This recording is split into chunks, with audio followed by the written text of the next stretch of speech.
my Instagram worked, it'd be better, but it's fine. Yeah. By the way, this is not the.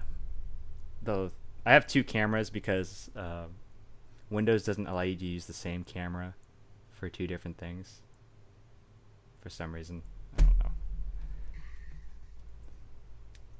But, How does my picture look? I don't even know. Like, it's my webcam on my laptop. oh, it looks fine. Looks good. Looks, yeah, good enough.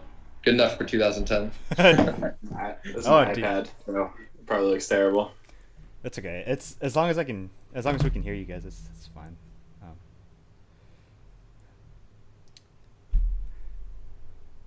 Are you guys? Where do you guys live? Actually, now that I think about it, I live in Indianapolis. you live. Okay, you actually live in Indianapolis. Okay. Yeah, right in the city. So, do you walk to finals, DCI finals every year? Actually, like after this past DCI finals, it was pretty easy to get. We have the scooters in our city now, which I Oh, think they've been man. out in California forever. So Yeah, they've been it's they're infesting all the big cities. yeah, It's it's crazy. cool. It's a lot of fun. So it's easy to get around. Yeah. Um, Yeah. I was in Tempe last or a month ago, I think, and they're all over the place. hmm I haven't. I'm not in the part of California where it's like super dense with people, so I don't know if they're a big deal in SoCal. But That's that's where they cool. started. I'm pretty sure. Yeah, I think Los Angeles is it's a controversy, but everything in California is a controversy. So Yeah. Yeah. People either love them or hate them. yeah, how much do you have to pay for that? Is it like a subscription?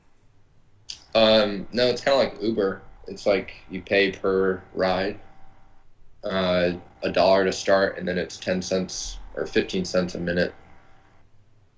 So for like an hour, it'll be like $10. Oh, that's not bad. That's pretty good Yeah, actually. they're fun too. Go fast.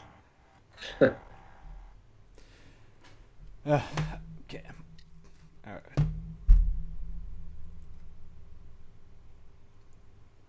All right. We got 13 people on right now. I'll give it a couple more minutes. Okay, yeah, my the YouTube video didn't start up, so I thought my phone wasn't working. Oh yeah, no, there's a big delay.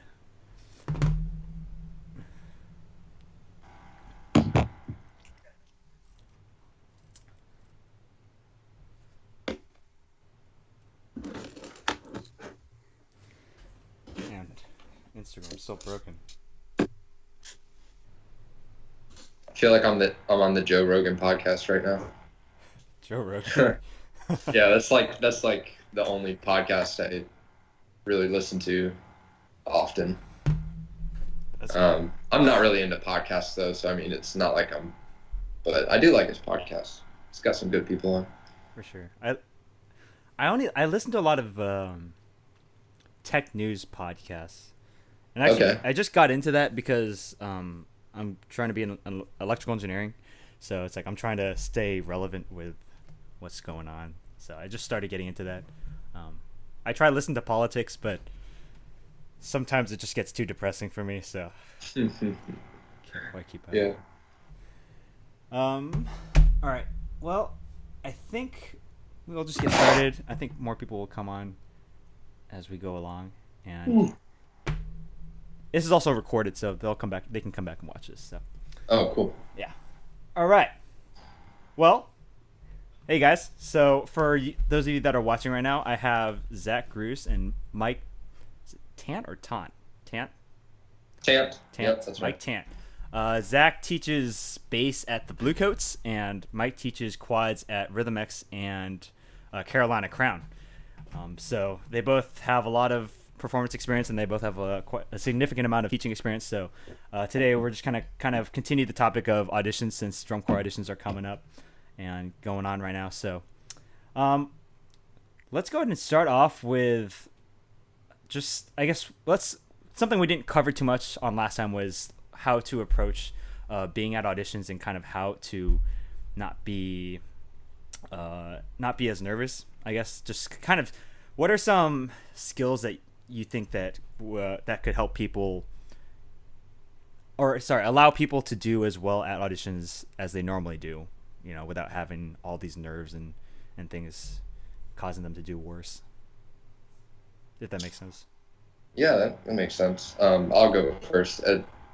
I think one of the underrated things that helps people not feel nervous is just, and I know this sounds cliche, but being as prepared as possible, because your preparation will directly affect how your hands feel. And if your hands feel calm, your mind will feel calm.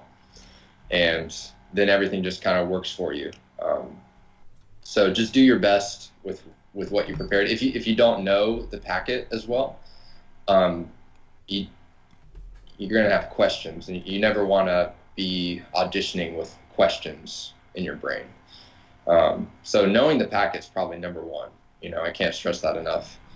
And then other than that, there's just, make sure you're breathing, make sure you're just being yourself. It's pretty much the most important thing. Don't try to be somebody that you're not. Don't try to be the best, and just play to your own abilities. So Yeah, that's a great point. If you can't come prepared with the music, if you don't feel as though you have the skill sufficient to play everything well, like, come prepared with questions, come prepared with something that you can get out of the audition. For sure. Actually, now they bring that up, I'm gonna ask a question for them. Is it all right? Is it frowned upon for auditionees to ask questions during auditions, or ask questions, things they might not know? Is that frowned upon, or do you think that they should just kind of keep it to themselves until afterwards? Well, I mean, it depends on the question. I think if it's been covered and it's been talked about, and actually it's really more of like what the question is. If it's a really vague question, like what can I do to get better, I really don't like that question, because what I'm telling you to do is what you need to do to get better, but if it's a specific question about something that they're like trying to figure out with their technique, or yeah, those questions are fine. Like, that's why I'm there, so yeah. Okay. Yeah. Do you have anything on that, Zach? Yeah, I mean, the questions like what can I practice to get better are a little redundant, because practicing at all is really what you can do to get better. There's nothing that's a wrong answer to that question, I guess. Okay. I do know I've definitely been in a situation where I've seen or I've had kids like ask me too many questions, to seem, I don't know what the word is, just they want to seem like they want to get better, which is awesome. Like, I think you're in, how obvious it is that you want to get better is something that auditionees sometimes look for, but I think asking too many questions or trying to be a little too incessant about it is it kind of gives the wrong message. So Yeah. No, I agree with you. I mean, if showing me that you want to get better is really just listening, and then as best you can making something change physically. Like, I don't want to hear like what you want to do to get better. I don't want you to say it. I want you to show me. Like, I want to tell you, do this specific thing, and then you make that change instantly. That tells me enough that you're trying to get better. So I agree with you. I think if you're talking too much, if you're asking too many questions, you're almost missing the point as an auditionee. for sure. So, Yeah. Even something as much as just learning how to not ask as many questions is something that you can do to get better, and something that I would promote in the people that audition before me to do. Okay. It's just it's a rehearsal etiquette procedure, I guess. Yeah. that Yeah. is very helpful, that not a lot of people might understand. Okay. Interesting. Okay. Well, that's those are good answers to that. What I guess, since you guys all have all I don't think any of us have really auditioned at the same place. We're all from different places. So actually, I'm curious. Like, what was your guys' toughest audition?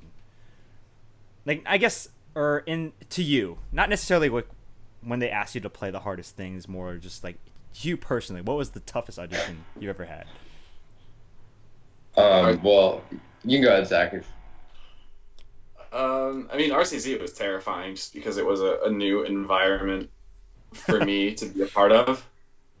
The way they conduct the audition over there was very. It kind of left you in the dark as to where you stood, even when you asked. Mm-hmm. There wasn't. It wasn't an audition where they put like an obvious A group of people that we're really looking at, and then a B group of people that are kind of fighting to get into the A group. It was very. These are 5 random groups of people auditioning, and you're just kind of left in the dark to think where you stand in that picture. What year did you? Material itself. What year did you audition for RCC? 2018. Okay. Well, I was just wondering. It wasn't the material itself, but it was more the situation that they put you in of not really knowing where you stood the entire weekend. Yeah, and you're like, you flew all the way out from Florida, I think, to do this thing.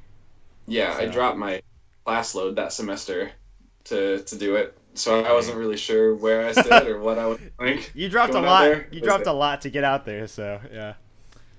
How about you, Mike? I mean, if I'm thinking of like just terrifying audition experiences or toughest audition experiences, probably my first drum corps audition, which everyone has to go through, you know.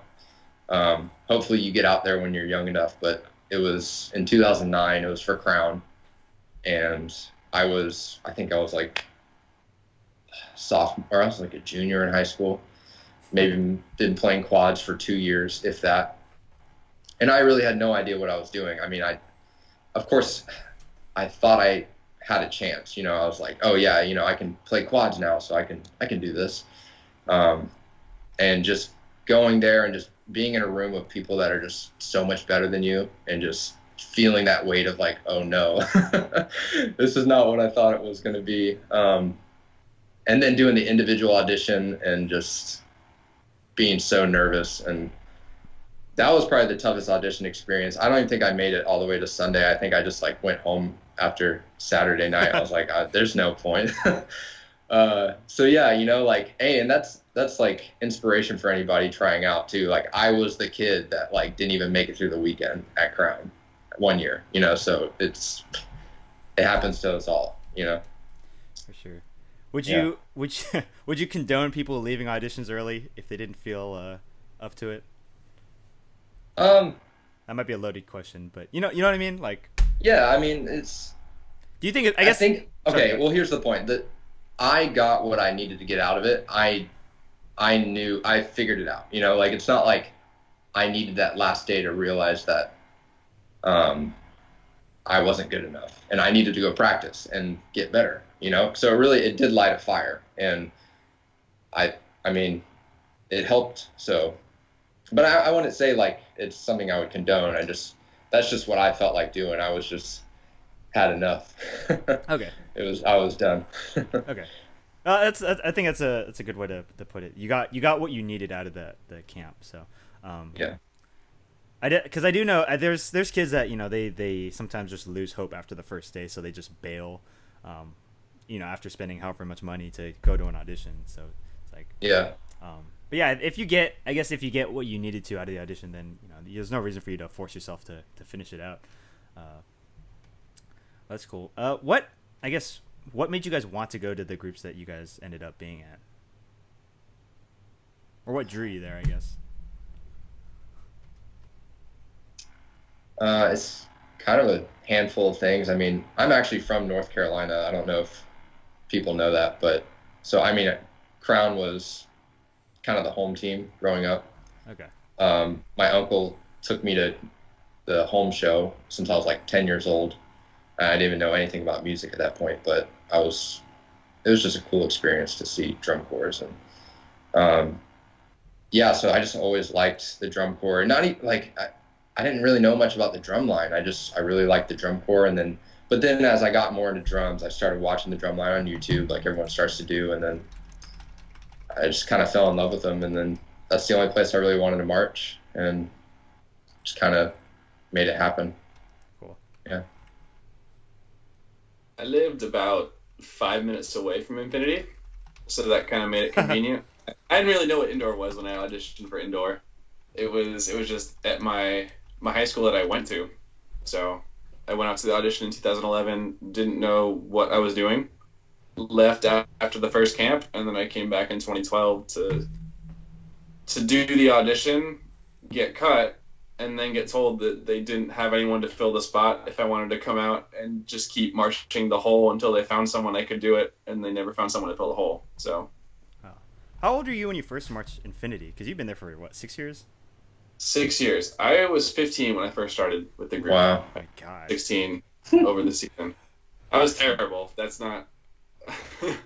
I was the tick of that drumline for sure. But Yeah. That's, I mean, I did watch a video of Infinity 2012, and it seems kind of crazy because I thought Infinity was big for a while. I didn't realize like 2012 they were still kind of small. So it was kind of crazy to see like the baseline popularity just kind of go up exponentially. Yeah, absolutely. Like I went to an audition for the Bluecoats in 2015, and I thought that we were terrible. I thought there was not really much respect for us in the community until I got there, and that kind of dawned upon me. But we just kind of felt like we just got viral with the YouTube video in 2014. Oh man, I just know every time because I've been to Dayton a lot, and every time I go, it's like Infinity's base lot is bigger than the arena population, so it's crazy. Oh yeah, it's not. It's cool, but it's also very nerve-wracking and a little frustrating at times. But Okay, well I wouldn't know what having a lot that big is like, but cool. Anyways, just to kind of get back to the audition part. What? Well, since we have Zach on, I don't know anything about bass auditions. I don't know if you know I don't know if you know what snare or quad auditions are like, but I guess what do bass techs kind of look for in bass drummers besides? Actually, no. Just I'll just end it at that. Like, what do you guys look at? Because you guys play splits and stuff, and that's. I mean, That's it.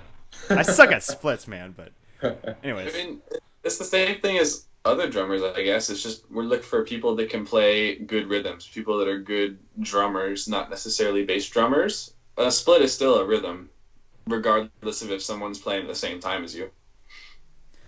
Okay. How about what about the split vocabulary and chops on bass? Like how important are those relatively? Very important. Almost more important than I would take someone that was capable of playing a snare drum etude over someone that could split a hand-to-hand 10 out of 10 times.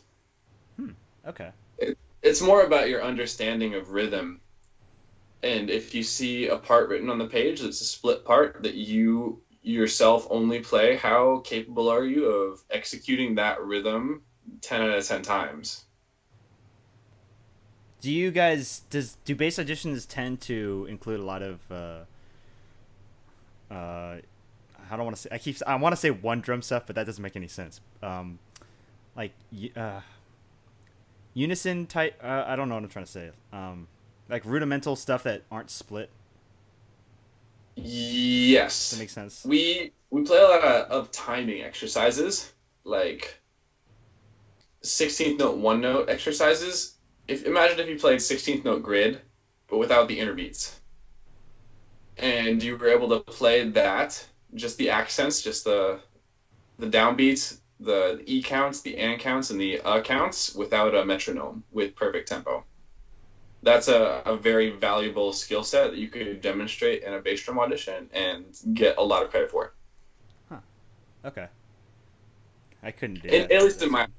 Maybe not everyone's, but that's what I would respect a lot. Okay. Our stuff.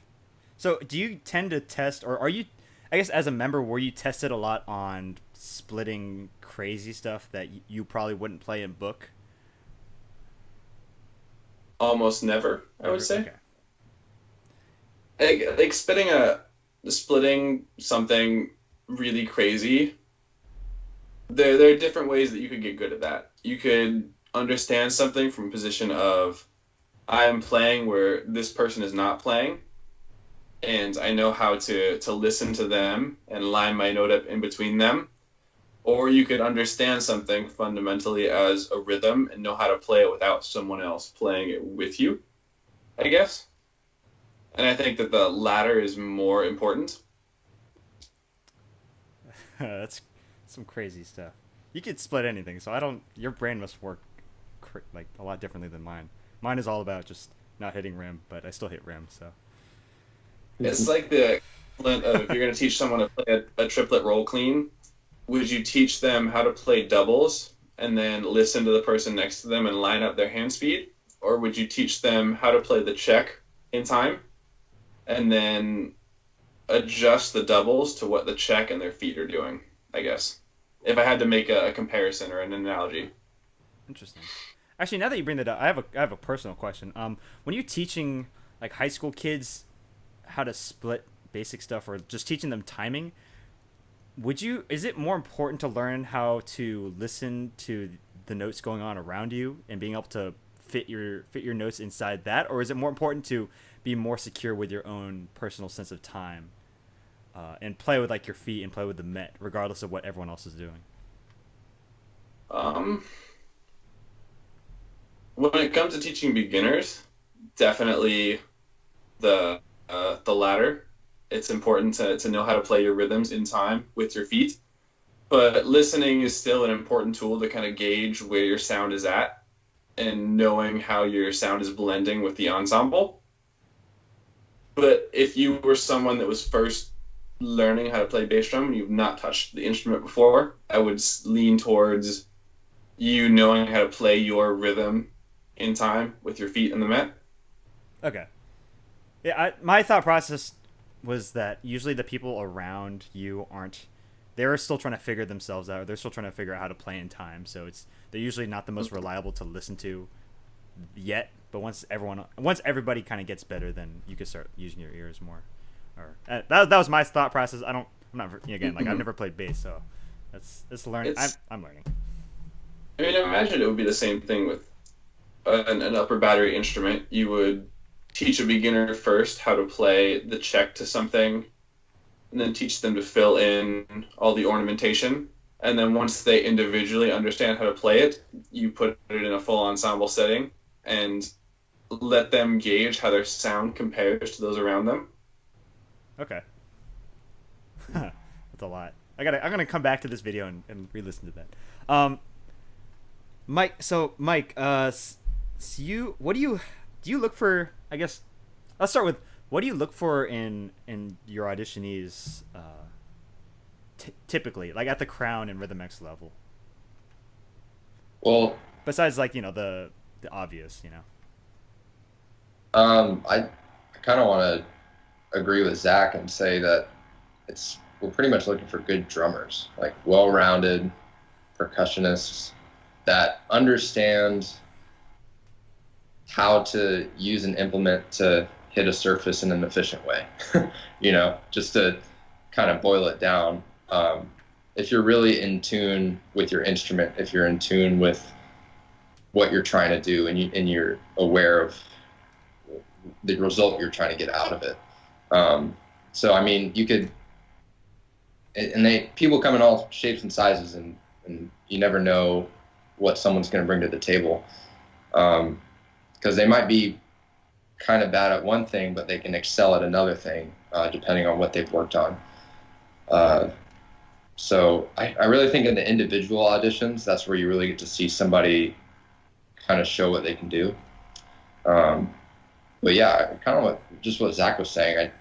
I just look for how much time have you practiced, and I can tell. I can usually tell from like the very first time someone hits a drum, like within 5 seconds, like okay, where they're at, generally. But the more hours you put on the pad, like the better you're gonna be. So I just look for those people who spent the time. For sure. Yeah. Yeah, I. It's funny. Usually, you can separate a lot of people just by like their first two notes. Like if they can play a true full stroke, like, or if they can't play a true full stroke, it's like, oh, well, that's Darn. yeah, darn. Um, uh, what I guess when you do individuals, do you what do yeah. you test them on? Do you test them on, I guess, their arounds vocabulary? Or do you test them on like rudimental vocabulary? I know I guess the obvious answer would probably be like all of it, but I guess for you, do you look for one thing over more than another thing? Well, I think most importantly, I want them to be comfortable with whatever I'm asking them to do because I want to get the best version of themselves. When you're in an individual, you're nervous, so your hands are tighter. Unless, most of the time, you're probably sweating more, so you're not really in the right mindset usually.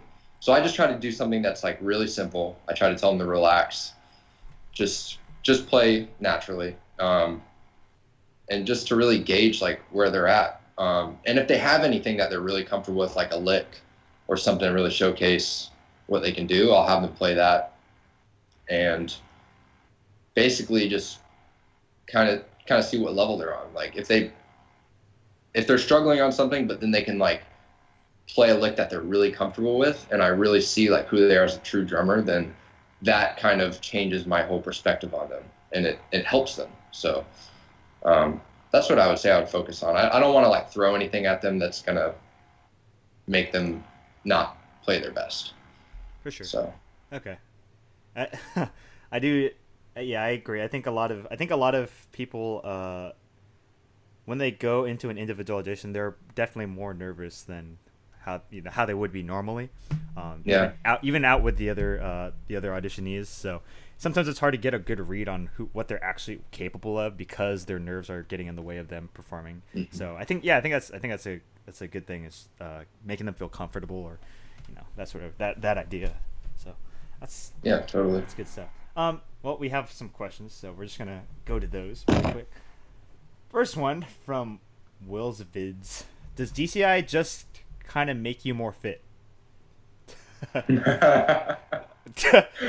Oh yeah. Well, my answer Yeah. is absolutely yes. Zach plays. I think Zach's played. You've played bottom bass for a lot of your seasons, right? 9 seasons. 9 seasons. So we've all played really heavy instruments. I don't know about you guys, but three out of my first season of drum corps when I was a sophomore in high school, I marched Blue Nights. I lost 18 pounds. It's crazy. And I lost less weight from there, but I usually lose around 9 to 12 pounds every summer. So yeah, it makes me fit. How about you guys? Of course. it's great it's great for your heart. Yeah, I'm already skinny. I don't know how much weight I can actually lose, but I think my body fat percentage goes about as low as it can go. You're an athlete out there, so you're out in the sun sweating, you're carrying around heavy instruments, you're running around. So yeah, it's intense. Good cardio. It made me gain 10 pounds my first summer. Oh, really? Dang. I had a tech that insists that I eat a peanut butter and jelly sandwich every day. And I was 150 pounds my first summer. I was a toothpick, and I gained 10 pounds of just muscle weight from carrying the drum and eating straight protein every lunch break. Damn. You did it right. Yeah, dude, for 150 for your size, it's pretty. I can only imagine. How tall are you? Good pick. I was 6'4". Okay. Because I'm like 150 pounds, but I'm only 6 foot, so yeah, wow. I'm 5'7". I'm around 150, so I'm like a denser. Oh, we're all like $150. All right. I'm denser. That's all. I'd rather be taller, but it's not up to me. Yeah. But yeah, to answer that question, it seems like DCI does make you really fit. You're spending three months in the sun, running around a field, carrying heavy instruments. So whether you're working at your heart, your back, your legs, you're always working on something. For sure. Okay, next from Julian. All three of you, what was the hardest thing you had to learn for your instrument, technique, rudiment, or whatever? I'm guessing that's...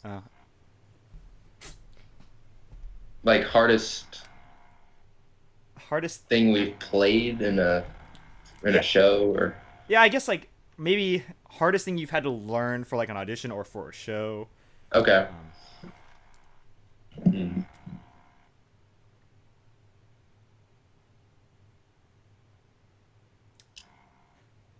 It's tough because there's a lot of things coming to my brain right now. I'll say for me, Yeah. the hardest thing I've ever had to learn consistently is actually the Blue Devils flams around. If you look at that packet, the first time I saw that packet, I didn't believe what I was looking at. Like those flams around are just they're they're written by the members usually, so they push the envelope of what you could actually or what you should actually play on quads. So um, I definitely had to take it bar by bar every week to learn that thing. And even when I showed up for auditions in 2014, like I still wasn't comfortable with it. I spent at least a month and a half on that thing, so that was the hardest thing for me.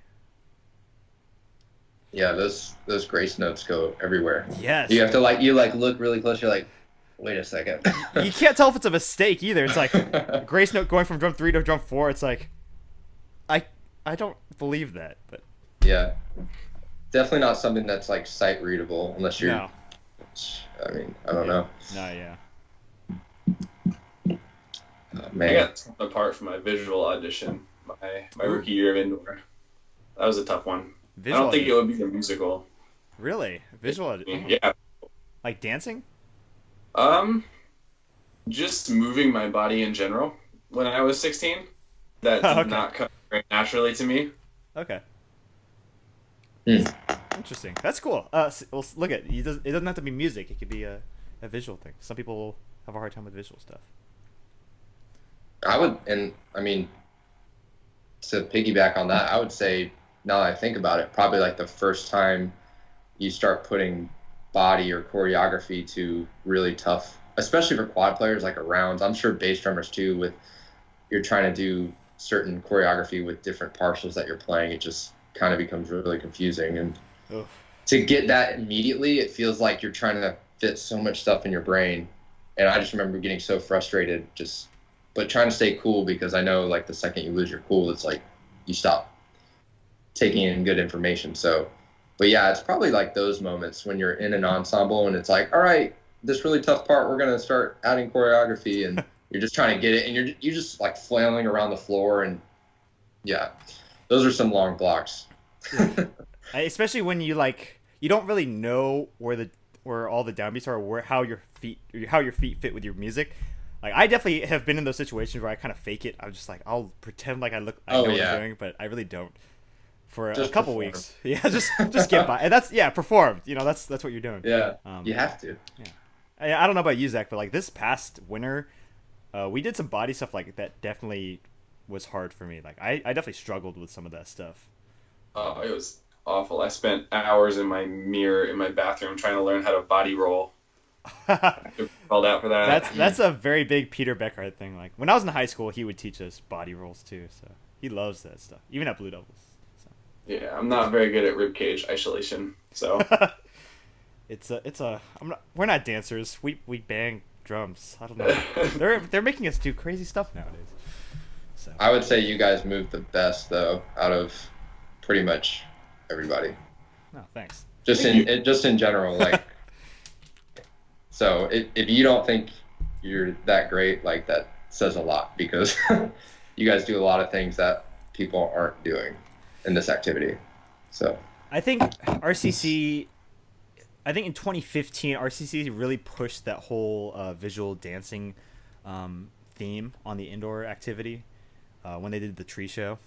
Because what they did in that show was definitely a lot different than, because people took off their drums and did body, but they did some like legit like dance style choreography. So I thought that was a pretty cool thing. But all right, let's see. Can you explain what the pocket is and how to apply the concept to marching and on the field? The pocket. yeah. All right, Zach, this is for you. me. Yeah, you're the bass drummer. You play bottom bass. You play all the grooves. Where's the pocket?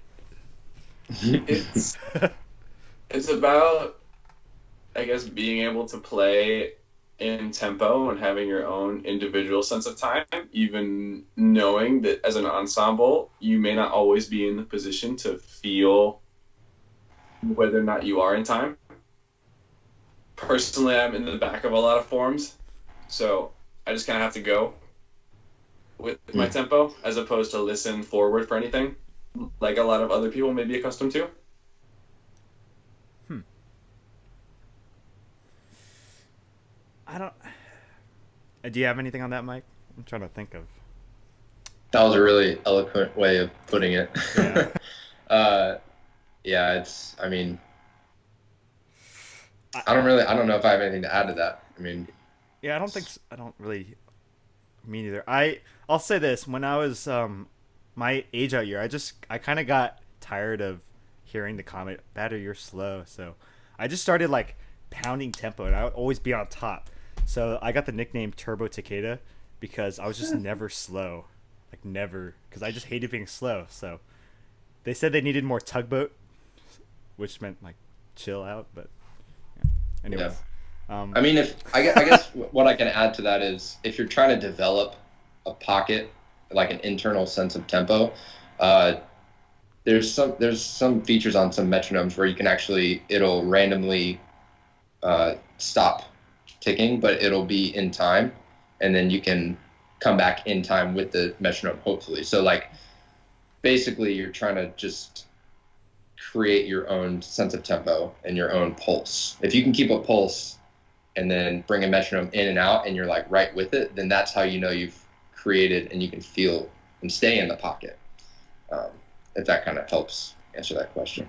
I guess yeah, that's actually that's a good thing. Like if you're playing with whole notes, like if you turn whole notes on the metronome, Yes. something like that would Yeah. help. Also, stop feeling tempos on ones and threes, twos and fours. Yeah. It's not ones and threes. Oh, yeah. It's always twos and fours. It's drum set. Yeah, exactly. Listen to drum set stuff. Okay. Mhm. Are video assignments for basses the same as everyone else's? Like, do you just play wild splits without the other person? Yeah, of course. Oh, that's It's not. It's not.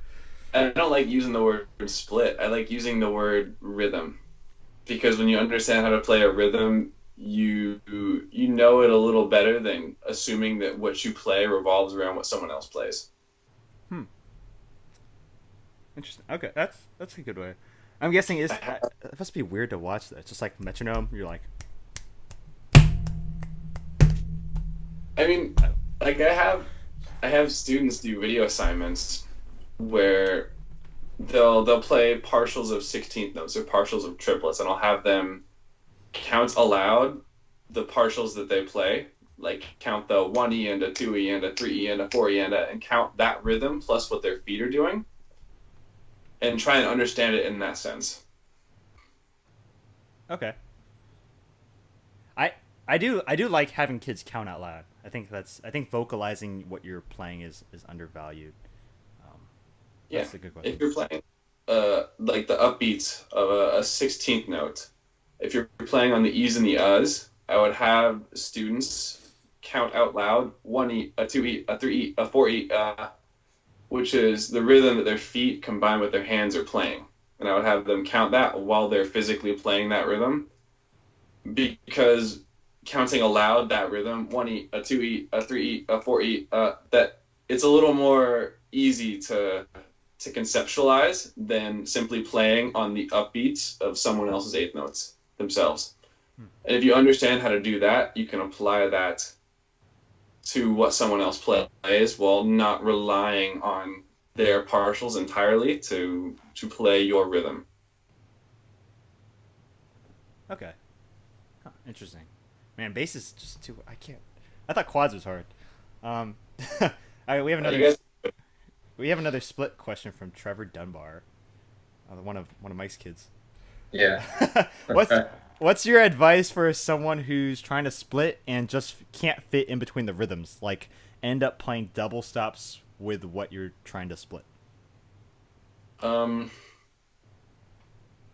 don't try and fit in between the rhythms. You have to understand what rhythm you are playing before you try and split it. And if it's something that's really hard for you, take the metronome down to a tempo that you can understand how to play something perfectly with a met, and then practice at that tempo. Do you? I'm guessing that's what you do. You do that with just playing, like splits. If you're splitting singles at like some insane tempo, do you usually, even at your level, do you usually take it down first? Yes. I was at an indoor rehearsal today, and our second bass had trouble splitting a single off of his right hand, and I took the metronome down to 70 beats per minute. And I told him to play 1E, a 2E, a 3E, a 4E, with his feet and with the met, and to count that out loud while he played it. And we worked our way up to around 100 beats per minute at that tempo. And he couldn't quite play it at that level, but that's still the process that you need to take if you want to understand something truly. It doesn't help to practice playing with someone else and just learn how to fit your sound into theirs alone. You have to understand how to play your rhythm as well. Okay, I guess the quad equivalent for that is playing on one drum. I think a lot of people try when they first get music, they'll just go straight to the arounds, which is not wrong. It's like, that's what you do. But I think a lot of people don't take the time to learn the rhythms on one drum and learn what mechanics are required to play, what they're playing. So even for me, like when I was still a member at Blue Devils and RCC, I would still take stuff on one drum because learning how to move vertically and learning which mechanics you need and how much you need to play the rhythm in time is more important than just learning how to throw those on the around and try to fix it on the around, because you're not going to understand how to play in time if you don't understand how to play it on one drum, sort of thing. Yeah, Absolutely. I agree with that. Yeah, so it's taking it down tempo and playing on one drum is not overrated for anybody, just to let you guys know. All drumline instruments are the same, in my opinion. They're all just narrowed down to, can you play the rhythm properly, and can you play it around the drums or around a line of people all splitting that rhythm? It's still a rhythm. It's still a rhythm either way. Yeah. You have to understand how to do it from that standpoint before you apply it elsewhere. Mm-hmm. I agree. Anyone? Oh, how did you relate to other people in DCI or WGI lines? Was it always sunshine and rainbows, or was there a little bit of saltiness? Do you guys want to answer that? Yeah, I mean, when you're in, I guess this is like referring to DCI over the summer, right? Like when you're out there every single day in the heat, you really get to see like who people are to their core, because they're tired, they're hungry, they're just, I mean, they've been doing the same thing for so many days in a row, and you've been around the same people, so of course things can get tense. And so if I were to say that, yeah, everything was all good all the time, I'd be lying, like things happen, people get pissed at each other, but that's just kind of natural. And at the end of the day, I think when you guys as a line go through something that's really tough, it actually makes you guys stronger as a bond. Like you guys actually like look at each other and you go like, we made it through that block, and it really sucked, and I was really tired, and but we made it through, and now you have that, you can like tell that story to each other later on, and you can look back on those memories and laugh, so the bad also has some good with it too. You have to go through those tough experiences. And just make sure you're not taking out your frustration on your peers. Like, I know it gets tough sometimes, but it's not their fault, and they're your teammates, so you're all on the same team. Actually, I think what you said is great. I think that's all true. I think this guy's specifically asking for like, you in relation to other lines, like other drum lines. Oh. I don't know how it is like on more towards the East Coast, but I'll say this. I know Vanguard and Blue Devils kind of have a rivalry thing, but we're all people first and foremost, so I don't know. I think we tend to get along. A story I didn't really go into with Josh last time was how Vanguard and BD's quad line, we had this, actually Vanguard started it. They would take our when we were performing, they would come to where our stands were, and they'd like deconstruct it, or like they'll like rearrange it and they'll stack it. So then we're like, all right, we're gonna make this a thing. So we would just go back and forth, seeing who could mess up each other's stands the worst. And then at one point, it was just like we started trading sticks, where we'll put our sticks in their bags and they'll put their sticks in our bags. So it was all in good fun. So it wasn't sunshine and rainbows, but it wasn't, I don't know, salty. I don't know. I've always had a good experience with other lines, personally. So I would agree. yeah. It's an individual basis. I've met some people that are jerks and some people that are really nice people, and it just depends on the person, not the line. Yeah, I think that's a true thing too. I think the I don't know, not the hatred, but like the saltiness that used to be present in rivalries is somewhat dissipated in this generation. So not the competition. We still all try to win that drum title, but you know. Trevor said something, I don't know what it means. Play this grid in 7/8, but now do it off the left. And pick your best exercise. Oh, here's one. Okay. What are great ways to practice on knowing how or where to hit your notes during a bass split?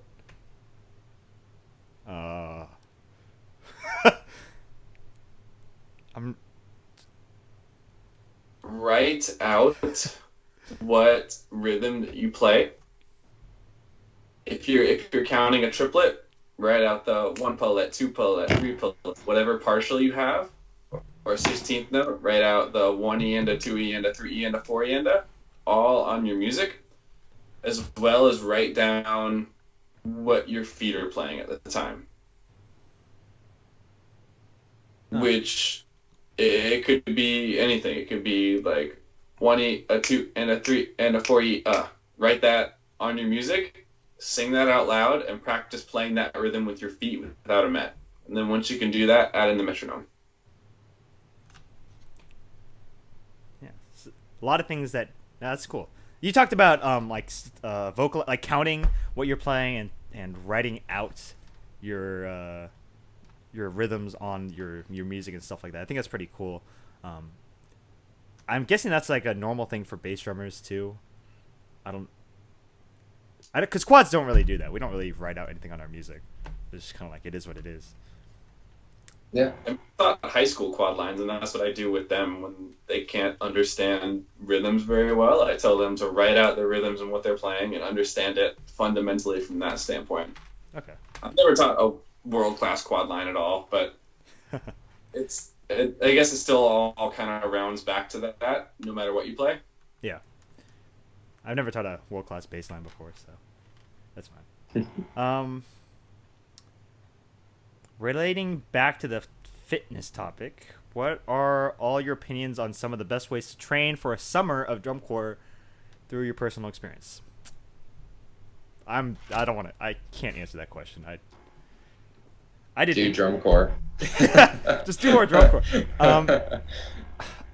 For me, I don't know. Indoor kind of kept my body going in between drum corps seasons, so Yeah. I've never personally trained for drum corps. Yeah. I probably should have, and if the Blue Devil staff found out, I'd probably be in trouble. But yeah, I guess just march more. Keep your body going. Do indoor. Always have something going on physically. Leg day. Leg day. That's most important for drum corps. Legs. In your heart. And your heart. Cardio and leg day. Oof, cardio. All right. From Brooke, how would you explain the difference between weight and velocity to students?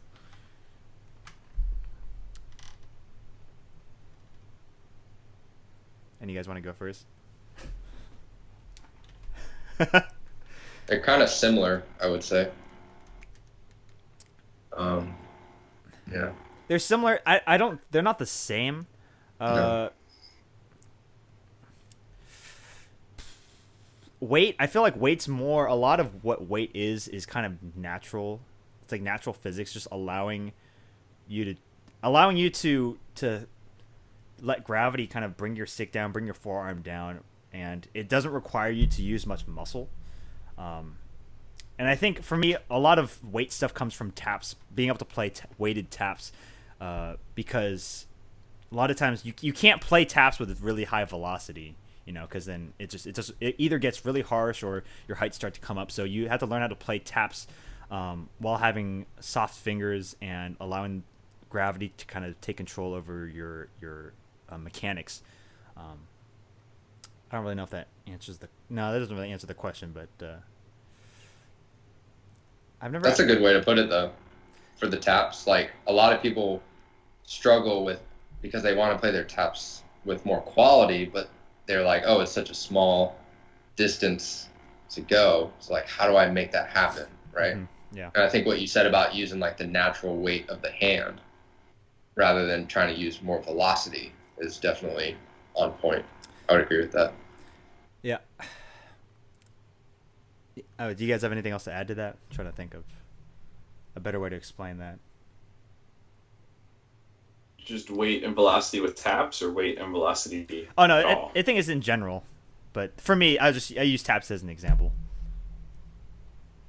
I think it's easier to play with weight and velocity at 15 inches than it is to play at 3.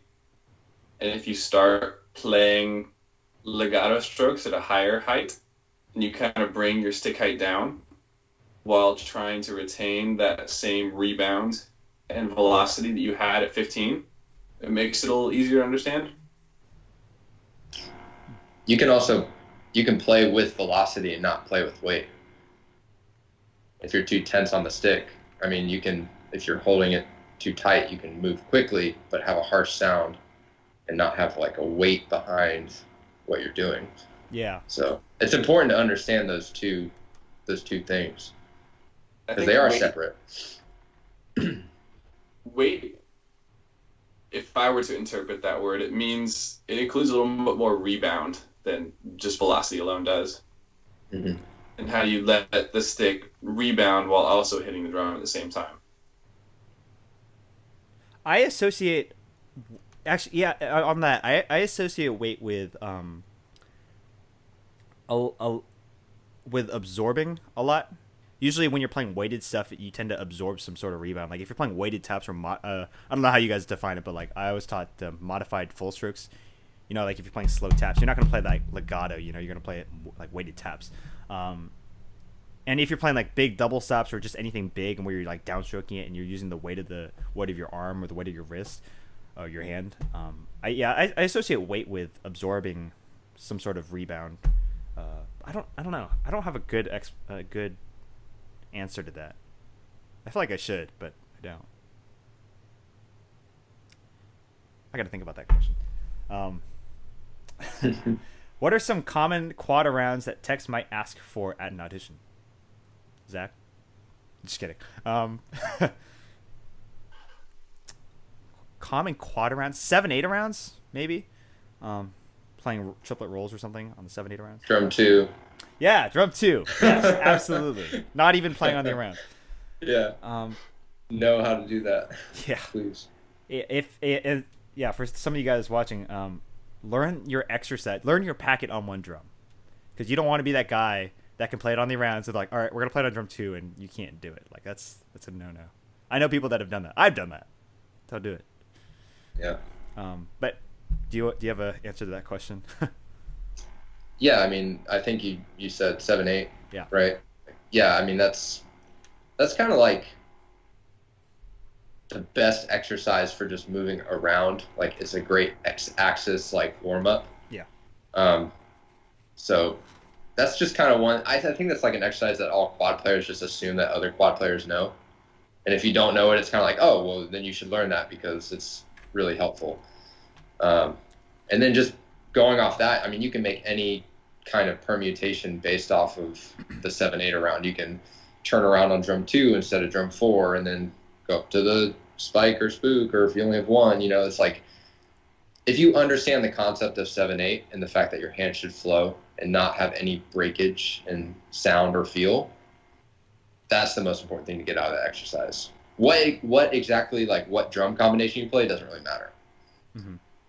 I agree. And on that topic, I think, Brooke, if you go to the channel, Travis did a video on slow fast rounds, and he goes over that exact topic about the 7/8 rounds and the 9/8 rounds, the 13/8 rounds, all those, the ones that Mike was talking about.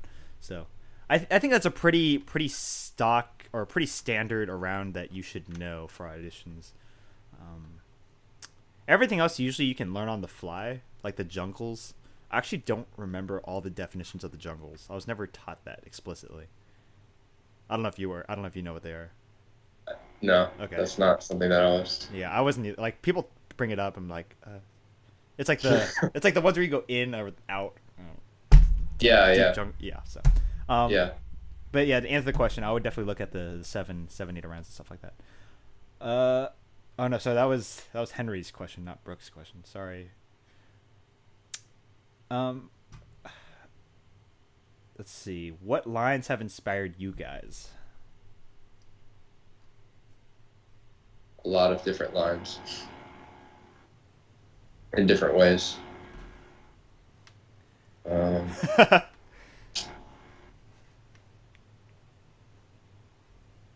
would say like Phantom Regiment 2010. Ooh, yeah, that's a great line. For me, it was Cavi's 11. Yep. I was a huge Cav. Really good. Blue Devils 09 was also great. Blue Devils 09. RCC from 11, actually 09 to 12 was also something I looked at a lot. Saw RCC in 12 live at Dayton, and that was my first live indoor drumline show that I got to watch that wasn't the group that I was with. That was pretty inspiring. Oh yeah, that's that's good stuff. Yeah, I mean we've all at least looked at we've all been inspired by lines that we're somewhat familiar with in terms of people we've worked with or marched with. So, and back to the question about getting along with people. The guy that asked that question was that's what he was actually the answer you gave, Mike, was what he was looking for. He said, okay. The reason I asked that question is because I don't get along with everyone in my high school line.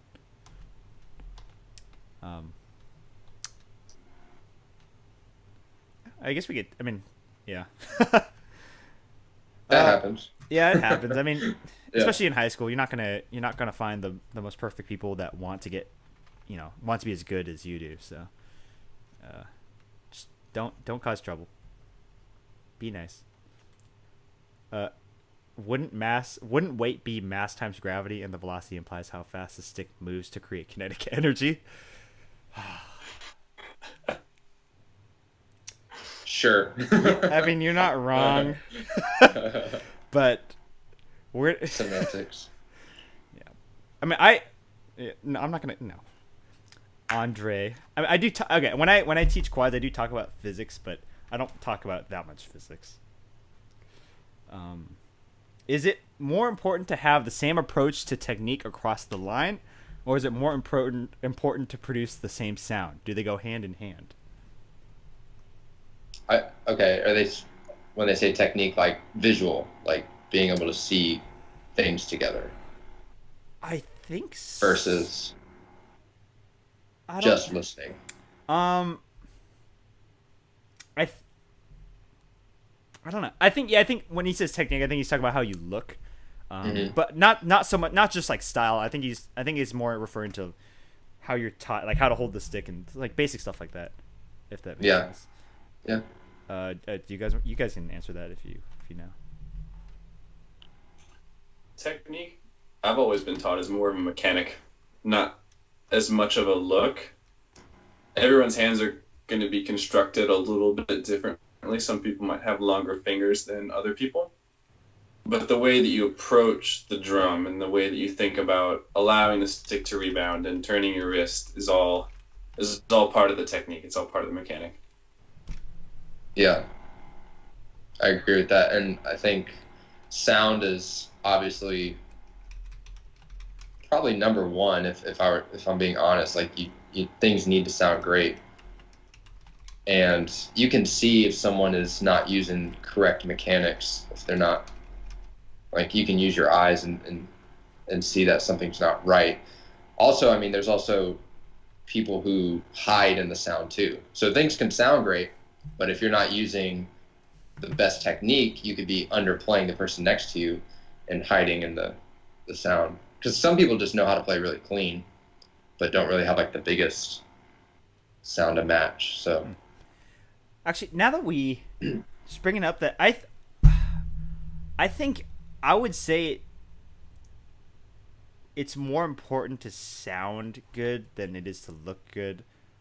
It's not really a direct answer to the question, but I think it's more important to sound good than look good.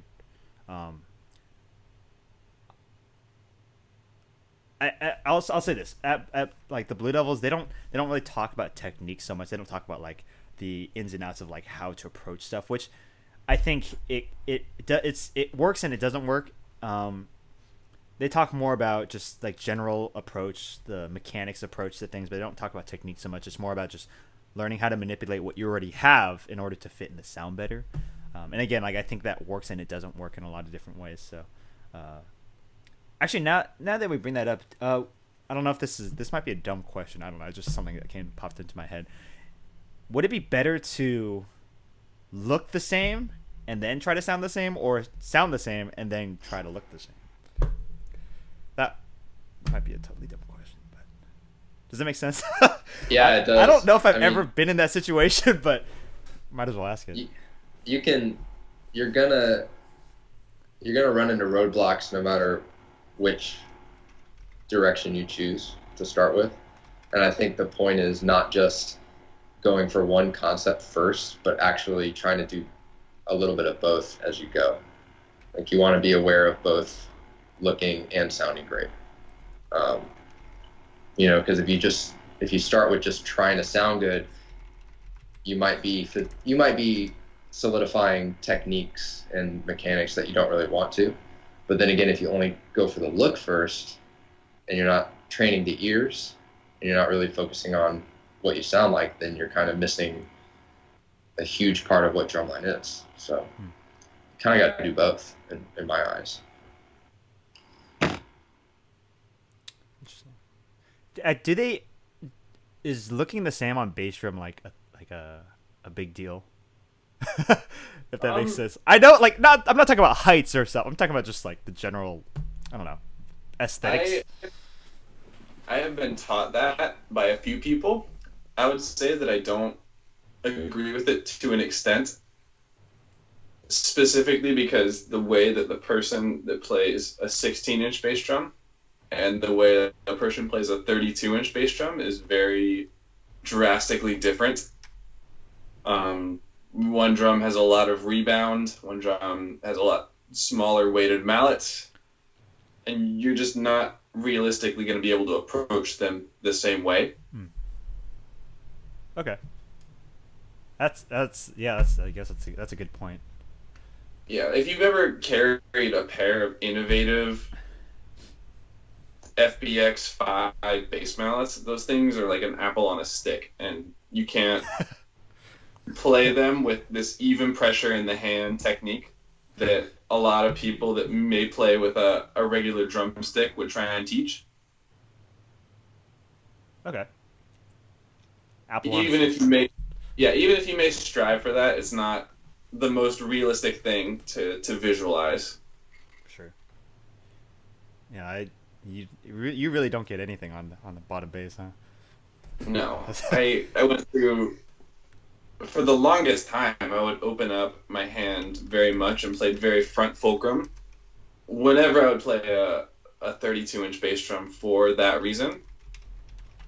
And regardless of how many comments that I got about kind of closing down the hand, trying to keep even pressure, it didn't necessarily make the most sense in practice as it did in theory. Just because the weight of the mallet itself was not something. When you picture even pressure in the hand on a mallet that big, even pressure is very, very tight. Even though it may seem on a smaller drum to be a lot looser, you kind of have to keep enough pressure to keep the mallet from flying out into space. And that pressure was very concentrated in the front fulcrum for me, which made the approach a little bit different than it was for someone that played a littler drum. Okay. I don't know if that makes sense, but I mean, as somebody that doesn't play bass, yeah, I get the general gist of what you're trying to get at. So yeah, I don't think that everyone across a bass line should look the same as much as they should strive to hit the drum and rebound the stick, okay. which would be applied in a slightly different way from player to player. Oof, it's a lot of info. That's all good. Okay, so we're kind of wrapping it up here. It's been about an hour or so. Last couple questions. From Blake. I don't hear much about the marching aspect of auditions. Is there a way that goes normally, or like it's different for every group as far as I understand. And I'll like speaking from somebody that marched Blue Devils, where they're all about visual. They kind of test you on your basic ballet vocabulary. If you don't know it, it's like they'll teach it to you there, but it usually helps to know what they're going to ask beforehand. There's a lot of vocabulary that goes into it. So, but across the board, it seems like they'll always test you on marching stuff. Some groups will test you on if you can pick up marching while playing an exercise, like on the spot. I know that's a thing. How about you guys?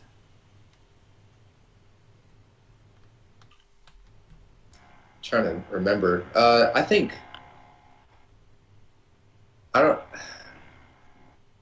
if you haven't been taught like ballet technique or the terms, it's kind of tough to catch on to it. Really, it's just like body awareness, right? Like we expect kids to come in and be able to know where their set position is. But if you're not sure whether your right foot is turned out or parallel, that's also like just something you're not aware of. So it's just like expanding your awareness throughout your entire body. Like you want to be able to know where all of your limbs are at all times, hopefully. So yeah. Awareness of bodies. Yeah. Do you have anything to add on to that, Zach?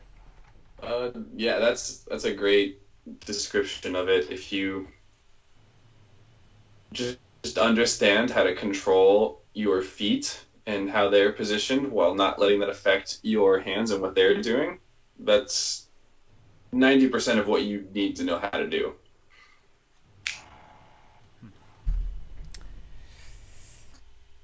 Yeah, I was gonna say something I totally forgot. But yeah, awareness of your body, that's a good way to put it.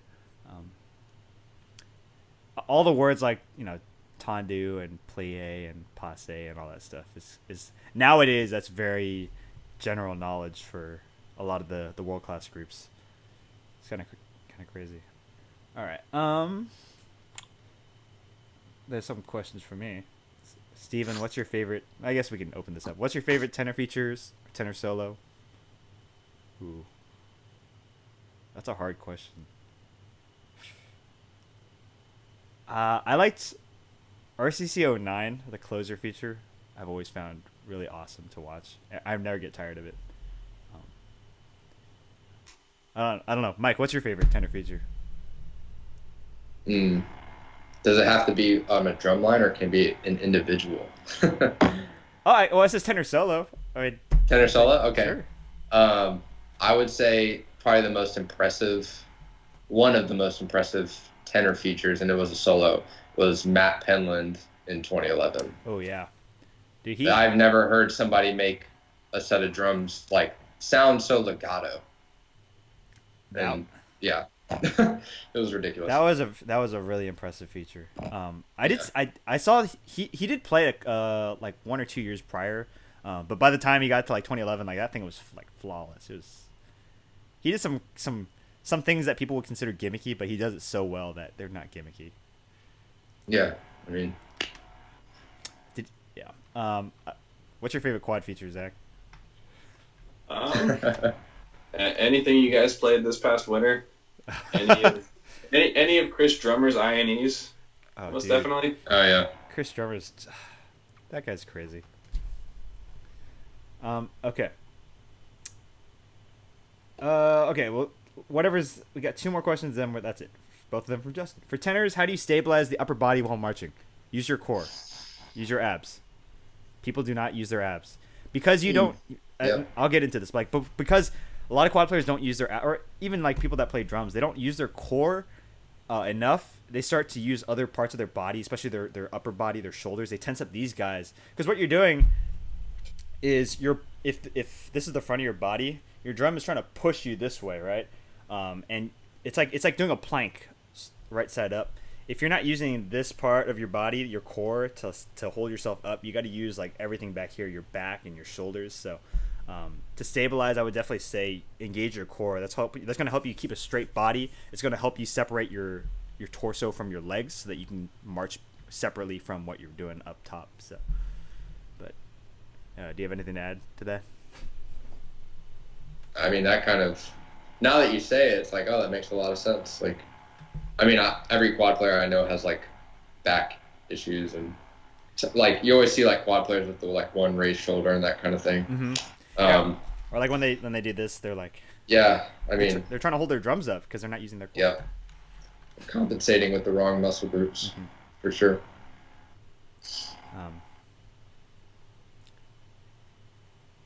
All right. Well, I think that's it. Let's go. Okay. Well, hey, thank you for tuning in, and thank you, Zach and Mike, for taking the time to do this. This is really awesome to get you guys on.